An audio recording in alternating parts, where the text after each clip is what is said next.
So then going forward to the question of why I'm running, and that's something that I really dwelt on, because it was coming to my end of my 6 years, third term limit with Lansing, and yet there was something in my heart that said preserving Ottawa County values.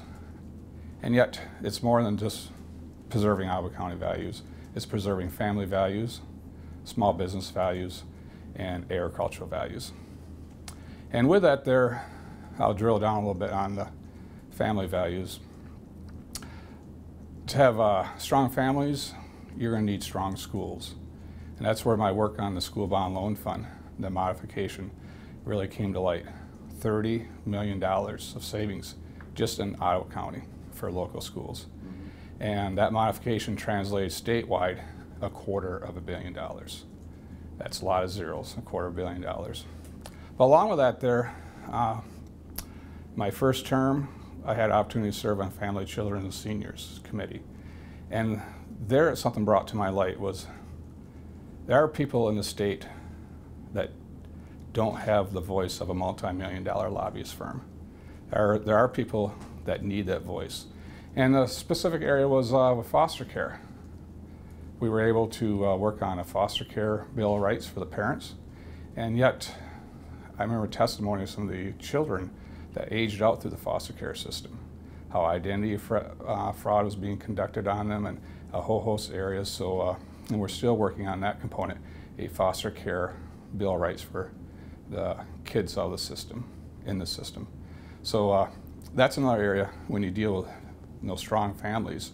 Even on adoption issues, I've worked with former chair of the committee, Ken Kurtz. In fact, I think he kind of hand-selected me to go hand in hand on the committee. And we did good work, and but more work still needs to be done. Then we have, talk about small business values. That's an area that was also something that came across my radar screen and got to work on, and it was the unemployment insurance reforms. That's something that I took on a state agency. It was actually brought to my light because I had some employees that were being accused of fraud. 30,000 people in the state of Michigan being accused of fraud by a state agency. Well, as a small business owner, that's concerning to me, because when you have employees are accused of fraud, or anyone out there seeking employment, especially in this climate that we even have in West Michigan, you're limited on your job opportunities. That's wrong. That is wrong, and I got to work. It was not easy, but we moved the ball. We got that legislation passed, and now that's the foundation of the legislation that just has moved into the Senate. And it was even brought up in the Senate committee, the hard work that Roger Victory did on that behalf. And I shouldn't say it was just me, it was a collaborative work effort, because you don't do it by yourself. You always have to surround yourself with good people. And so that was issue for small business. But another area currently working on too is trade. It's kind of unique that we're talking trade here at the state level, but with the NAFTA agreements being renegotiated, I've been having dialogue with the Minister of Agriculture from Ontario, Jeff Leal. That's L-E-A-L. And I've met with him in Lansing, and we had continued dialogue with him on this. But it's important that our products are available to be exported to our friends to the north and even throughout the world. But that's why I also been working on the FSMA, the Food Safety Modernization Act. That's another component, making sure that the product that we produce here in the state of Michigan, specifically agricultural product, but some of the things that come through our ag processing units, are going to meet the needs of our export market. So that's some work that we're still doing on. And then finally we go to agricultural values. There are two key areas there, talent and land. And both will need to be addressed, because as Ottawa County, a lot of people are moving in this area. But yet, how do we preserve that land, and how do we develop that talent? And one area is, as my work on Chair of Agricultural Appropriations, we were able to allocate $4.4 million for a mobile lab system. So basically, what happens is a lot of people throughout the state of Michigan aren't going to travel East Lansing to gain that education. So what we did is take the equipment and skill set and bring it to our community colleges throughout the state. And so that is going to be up and running, and that way for our ag processors, that will have the talent that we need. Along in other areas I highlighted before too, I serve on the advisory committee at Career Line Tech Center. Been there, I think, ever since the adoption of the program. In fact, I was helped kind of behind recruiting, getting this program set up, and have faithfully stayed with that there.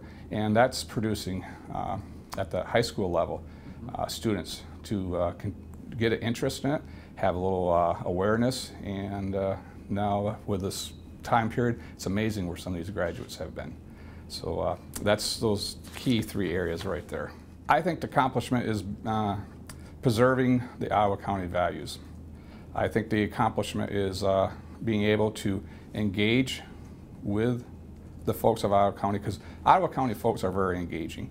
And then on top of that, be able to take the tough votes that are needed to be, because when you hear from the people. And I think, and I'll drill down on 2 of the tough votes that we had recently. That was one on the income tax cut, which I voted in favor of, and also auto reform. Income tax, the hard-working people deserve more money. I serve on the Appropriations Committee, so I could see where, if we needed to take cuts, where that could take place. And the irony is, the way the projections are looking, we're going to have a $260 million surplus in this current budget. And the proposal on the table for the income tax cuts were $190 million. So even if that went through, we'd still had $70 million of surplus, and still making payments on the debt. The next one would be the auto insurance reform. Overwhelming support from the constituents. I believe drivers deserve a choice, which will translate in reduced rates. Also, I'm very passionate that we make this system sustainable, because unless we address something, it will collapse under its own weight. Auto no-fault systems have been in place for 30 years without any real modification. Well, as we talked, in my agricultural business and other businesses have evolved in 30 years, things have changed. We talk about right here at the Holland Sentinel, the business model has changed, but yet we still stay with our current auto no-fault system. And even though our society has changed, it's time to start offering, keeping the framework together. There's a reason why we have the system we do, but still, how can keep that same playing field somewhat, but make sure we address the concern and the changes that have occurred in the last 30 years. As a small business owner, I believe we need to create the state as a welcoming environment to do business.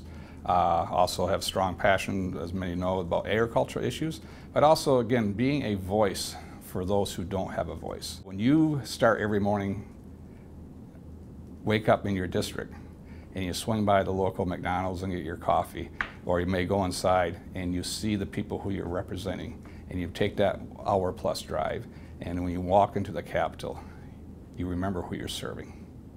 And I believe that's a passion of mine. So that way we can take on those issues for those who don't have a voice of the multi-client lobbyist firms. You can take on some issues such as the unemployment insurance reform. Because remember, there was no lobbyist pushing that. Who was going to do that? Representative Roger Victory would take on that. And we were talking about foster care, adoption issues. I believe that's the area. And also, there's all the school bond loan fund. Remember, who's the lobbyist behind that? That was just common sense. Reform that system so you can have that $250 million savings to the hardworking taxpayers of the state of Michigan. And that's what I would continue to work hard on.